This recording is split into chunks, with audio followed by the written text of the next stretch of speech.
What is up, everyone? I'm Skratch. Welcome to the channel and welcome to another Raid Shadow Legends video. Hope you guys are having an amazing day. In today's video, guys, I am on the test server.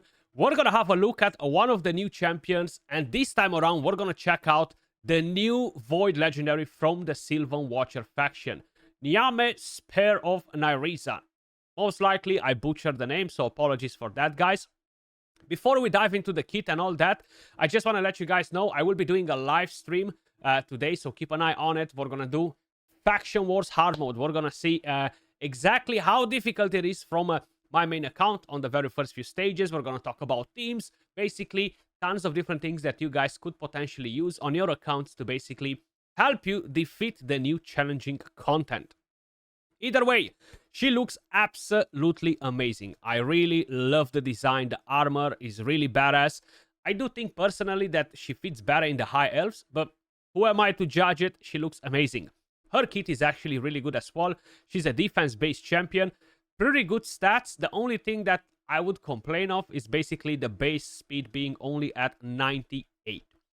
With the A1 skill, Wood Spear attacks an enemy, places a decreased attack and a decreased crit rate on the target for 2 turns. Has a chance, a 50% chance that these debuffs cannot be resisted or blocked. Blocked means that they will go through immunity. Pretty nice once you book it. The chance will go up to 75%. Then on the A2, Cerulean Guard on a 4-turn cooldown fully booked attacks an enemy. If the target has a 50% HP or less, this attack is always critical and will ignore 50% of the target's defense. Places a shield buff on all allies for 2 turns. The value of the shield is equal to the difference between the target's current HP and the target's max HP. If the target is a boss, the value of the shield is proportional to this champion's defense. If the target is killed, also reduces the cooldown of all ally skills by 2 turns. Now, you should be paying attention to that last part, because that will pretty much decide on how you are going to build this champion. With the A3, Jeweled Leaf heals all allies. The value of the heal is proportional to this champion's defense. Also places a block debuffs buff and an ally protection on all ally for 2 turns. Unfortunately, she does not have a cleanse in her kit, but we're gonna leave that for another time. With a passive, which is crazy good, places a block damage buff on all allies for 1 turn at the start of the round, and each time this champion's HP drops below 50%. And as you guys can probably notice, there is absolutely no cooldown on it. So if you are going versus this champion, bang, you're dropping her HP under 50%, the block damage pops up. Let's just say you're going to remove the block damage. In the meantime, another champion from the enemy team will take a turn, heal her back over 50%, hit her again. She will place that block damage once again, which is really good. Considering that in the current meta, we don't really use any champions for block buffs or anything like that. Yes, we do use buff strippers and stuff. I feel like this can be really nice. Then increases ally defense in all battles by 35%. Now, talking about builds, how exactly we should build this champion, what exactly we should expect from her, right? So I will have multiple builds. I do want to show you basically one thing as well, just to kind of like understand how that A2 works. This one is a bolster and a stone skin build. Now, one thing to keep in mind with ally protection, guys, the way the damage that the champion soaks in from the allies is basically multiplied with her own crit damage. So the higher the crit damage on this champion, the more damage she's going to soak in from the ally protection, which in a way can be a problem. But considering that her passive will not let her die because the block damage will pop on, that will work absolutely amazing, even if she has higher crit damage. Okay, so that's something to keep in mind. So we're gonna go with a build that doesn't have full crit rate, crit damage, etc. And then we are going to swap to different ones. Now, her masteries are in a way built for damage rather than just pure support. You could drop the entire offense tree and move on to defense, support, try to get timely intervention, try to get more healing from here, increase the value of the shield, lasting gifts, etc. I feel like that is one option, but it really depends exactly how you're planning to play the champion. Personally, While I do think that she's not purely a damage dealer, I feel like she can catch the enemies off guard, and having the ability to reset the cooldowns of the skills is going to be nasty. No blessing on her, no relic on her. Let me just quickly head into the Dragon's Lair. I quickly want to show you something. So, I'm going to show you how the A2 actually works with the shield, okay? So we're going to go A1, we're going to go A1, we're going to go A2 on that Venus. And we got a pretty small shield. 1, 2, 3, 4, 5 bars of HP on herself, right? So the shield is pretty small like this because the value of the HP on the enemy is still almost at 100%. Now, from what I understood from the testing that I've done so far, it doesn't matter if the champion has 1 million HP or 20k HP. What matters is the actual percentage of how much HP the enemy has left, okay? If we're going to go back at it again, but this time around we are going to put that increase defense. We're going to land some debuffs on the enemies, and we're going to go A2 on Venus. You see, the shield is much bigger, okay? And even though we haven't really dropped like a lot of HP on Venus, our shield is bigger. If I'm going to drop the increased defense, the shield will be smaller as well, because we are not dropping so much HP on the target. But it's a very substantial difference right here. So let me show it to you again as well, without increased defense this time around. Okay, A2. You see, it's all about dropping as much HP on the enemy. So if we're going versus bosses, then yes, the value will be based on her own defense rather than something else. So if we are going to use her with a build like this, with a bolster, a stone skin, the reason why I gave her the bolster, even though I know Narcissus will absolutely wipe them off, the block damage will proc, which will be helpful, but she's getting some healing back once she's taking a turn. And that can make that crucial difference if she's gonna go over that 50% HP again, and the passive could potentially proc another time to give us the block damage and keep our team alive, or not. So I do think she's very good for go second teams because she puts the block damage up. I think she can be a very good counter to HP burn champions trying to melt the stone skin, as long as, of course, we're not talking about Gizmek that ignores that, or we're not talking about champions removing it, right? So you do have a few options on what teams you could potentially counter with her. So, for example, let's try to find buff strippers, a couple of them. Let's go versus this one. It doesn't actually really matter that much. So we're gonna bring her in, and I'm gonna drop Crixia out. Do I need to be super fast? Probably I do not. Okay, so I'm actually gonna go in like this. I'm gonna go in like this, and why not? Let's bring Crixia in as well. So we're gonna start directly with the block damage. Now that Kymar can remove it, Fabian can reduce it.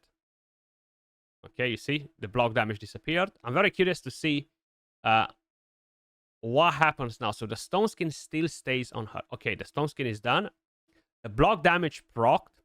Marius removed the block damage from her, but it procced a bit too late because Crixia died on the second hit, right before her HP dropped below 50%. So because of it, the block damage did not stay up on her. Plus, she has the relic Deathbringer, right, which will make her take more damage from the enemies. So let's buff a little bit. Unfortunately, I don't have enough healing at the moment. So we're going to go on A1 right there.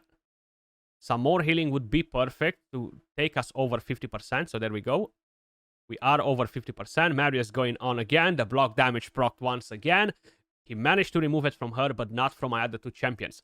So this is really, really good as well, okay? It's definitely a solid way on how you could potentially use her. I just showed you something versus a faster team, kind of like a go second. You can definitely find different ways on how you could potentially utilize her in go second teams, but keep in mind the current meta, it relies hardly on buff strippers. You have Armans, Marius, Odin, tons and tons of different champions. You have Fabian, which doesn't really remove them, but decreases the duration more or less the same. You have the Queen of Hearts right here. Tons of champions that will, in a way or another, strip the buffs, right? So you need to be cautious with that. But leaving that on the side, I do think that you can definitely pull off some pretty good things with her. Now, talking about other builds, okay? If we're going to go over to my preset manager right here. So I have a build with crit damage gloves, okay? I will just have to adjust, of course, the amulet in a second. But that will be with crit damage, 7k defense more or less. So if I'm going to adjust this quick as well, where is it? There we go. So we got the crit rate up and running too. So this would be a damage build as well. Catch the enemies off guard with the A1, A2. Ensure that you're killing somebody with the A2. Decrease the cooldowns of the skills on the rest of your team, which could play a crucial role. And while she's not only doing damage, okay, she can support the team with a passive and pretty much everything else. Now, her survivability is already good. The ally protection from the A3 will 1000% make her take more damage because of the high crit damage, but she has that crazy A2 that will place a massive shield now and decreases the cooldowns of the skills. So if we are going to look at the other build, because I'm not going to swap around it again, basically what I have on this one, the middle one, I don't have crit damage gloves, I have defense gloves, okay? Which enables us to have higher defense, so slightly more survivability, and of course, taking less damage from the ally protection. But even with this build, we can still 1000% kill an enemy that is just a damage dealer, right? So we can decrease the cooldowns of the skills. Now, I'm quickly going to make you a quick damage test right here, just so you guys get a bit of an idea of how much that shield actually changed now. So A1 again, A1 again, and I'm going to go with the A2. Okay, we haven't dealt that much damage, as you guys probably noticed, but comparing it with the initial test where we've done the exact same thing with the previous build, we definitely got more bars of shield on the HP. But it's nothing too crazy. As I mentioned, we haven't really dealt that much damage. Now, she does not have a blessing. She does not have a relic equipped either. If I'm going to go with the A2 this time around, check out that massive shield. Look at that. A massive, massive shield. So this will already help you in Arena to keep your team alive. Of course, forget if we are ignoring Narcissus, okay? Because Narcissus will absolutely wreck you. But then the block damage might proc from her. That's actually something that I have not tested versus Narcissus. And I'm very curious to do it, actually. So I don't want to lock them. I'm actually going to go in with the team as it is. We have the bolster. We have the stone skin. So hopefully Narcissus won't go before us. Okay. And I'm going to use this. I need to use the A2 actually. I'm not really going to deal damage versus anyone because of stone skin. I don't want to... Okay, so we got no shield, unfortunately, because of that stone skin. So it would have been better if I was bringing champion to remove some buffs from them. So I might have to do that. But either way, we're going to see if the passive procs from Narcissus or it doesn't, right? So I can use this if I want to. Okay, so she's lower on the HP. You see she's taking quite a bit of damage. Now, Narcissus used only one hit. And it seems like this Narcissus doesn't have gear by the looks of it. So I gotta make sure I'm moving on to a different enemy. So not Tastel. Let's find somebody else with Narcissus. That's a weak-ass Narcissus right there. Anybody else with Narcissus, please? Please, please, please. No? Nobody? Nobody at all. Everybody loves Marius. Everybody loves Marius, guys. Okay, one more refresh. If we don't find... Okay, we got one. We got one. We got one. Okay. So, how should we make sure we are putting some shield? Let's bring in a Shuzen. Have a speed lead. Block damage. Beautiful. Up and running. So, right now, he's not going to be able to do nothing because of my block damage, right? So that procced on my entire team, which is beautiful. But right now, what I really want to see is if Narcissus will ignore her passive or not. So I'm going to use that on her and go and attack that Siphi to put a bit of shield on. It doesn't matter how big the shield is. So we're going to go A1. Okay, Narcissus. Oh, no. Okay. Okay. So Narcissus ignored her passive. She died. But the block damage still procced on the rest of the team, which is really good. Really, really good because you can just do this. You can revive and then move on to the next things, right? And what we're going to do right now, we're going to get that HP up and running to over 50%. Hopefully, right? So we're going to do the ally protection. Get all that. Get all that. Okay. And we're going to let that Narcissus go ham on us again at some point. Okay, you see? She died once again, but the passive still procced on my other champions. And that's mainly because Narcissus most likely didn't have the firepower to kill them, okay? If he would have had the firepower to one-shot him, that would have been a different story, right? So, let's move on to a different team. Let's actually put her in a bit of practice. Let's see what we can actually achieve with her in terms of damage and resetting skills, etc. So I can take him out. I'm going to take Shuzan out, and I'm going to bring in a Crixia, so we can lock them as well.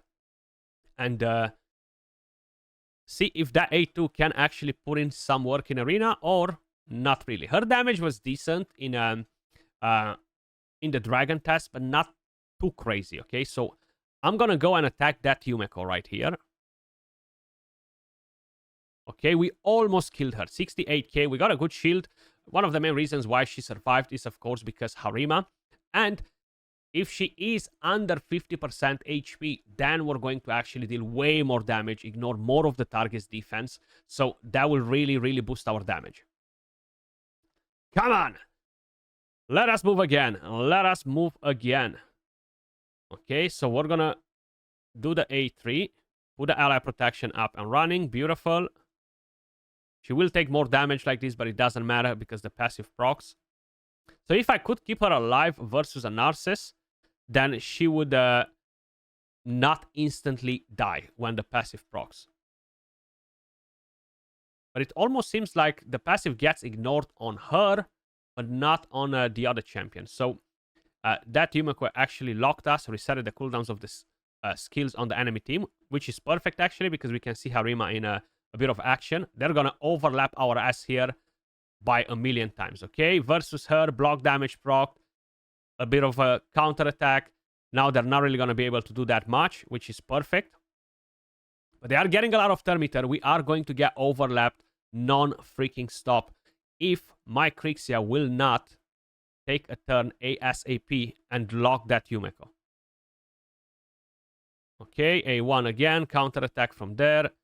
So the block damage is up and running. We should be over 50% HP with her right now. We gotta sleep that. Okay, so right now I'm actually gonna Metamorph. And I'm gonna lock their skills to make sure that Yumeko is not going to destroy me. Boost that. And now we should most likely have that A2 available again. Okay, she got some healing, so she's not under 50% HP anymore. But still, I'm gonna go versus her.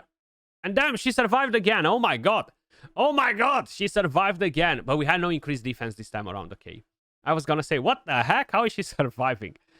Let's put a block buff so they're not getting more continuous heals and stuff. Because Sina is a very, very nasty champion. Okay, they got a revive. My god, it feels like they're getting their skills back on track so freaking quick. So quick. Let's target that Sina. Take her out. Okay. We revived. That Duchess seems to have all of her skills available. She did not drop our HP under 50%. Let's put the block buffs. Let's get an increased defense. Let's drop some of the turn meter. This is a long fight, but it's nice. You see, the HP dropped. Bang. The block damage procced on our champions. Beautiful. Decrease attack, decrease crit rate on Harima. So we don't have to worry so much about what she could potentially do. Now, we do have to worry about Yumeko locking us in a second, which will mess up our skills, unfortunately. So let's use the A2 again. Okay. Yumeko did not lock us, which is good. We survived. We survived. Let's revive our Krixia. A1 versus... Let's try to take Yumeko down. Okay, not enough damage. That Harima's passive is actually really, really nasty in here. So what we're going to do, we're quickly going to reset. Do that. Get some Thermiter back. Okay, we got locked again, unfortunately, which is fine. We're going to sleep that Harima. So, as you guys can probably notice, one thing that's not that great is using her alone as a damage dealer, right? That's not going to cut it off. That's one of the main reasons why I'm struggling with this team right now. I just don't have enough damage to kill them. And when I do have my damage, either I don't have the increased defense on her or something else.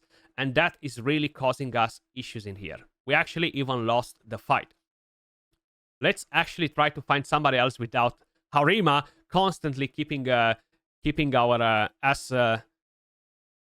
control there, not allowing us to deal enough damage. But that was one of the main issues, right? So as a standalone damage dealer, I don't think it's going to be good enough.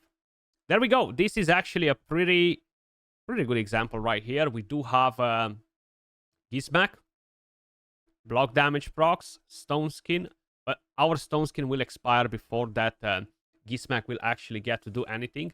So with the first form is actually pretty good because Gizmak will not ignore the block damage, right? So he cannot melt the Stone Skin. But if he metamorphs, then he gets into Stone Skin because he was not able to melt the Stone Skin if you're going for a go second team with him, right? So that's something to keep in mind because that can actually be pretty helpful. So I still have block damage on some of my champions, which is really, really good. I'm actually going to try to drop some of the HP under 50% if we can. So right now I'm going to go straight versus that Gizmak. But reaction. My God, what's with this luck? If we don't have Harima, we have reaction. Okay, let's reset the skills.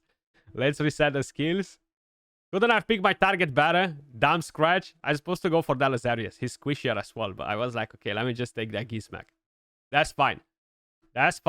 He's under 50% HP now, and we just got locked. My luck today, guys. My luck today is just not good, is it? My luck today is just not good. He killed Krixia, which really messed up our plans.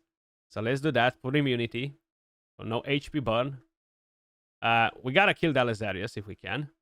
So right now, I'm gonna go ally protection, get immunity, get some healing, and let them do whatever. But I want to use that A2. Okay, Warlord finally got his cooldown on.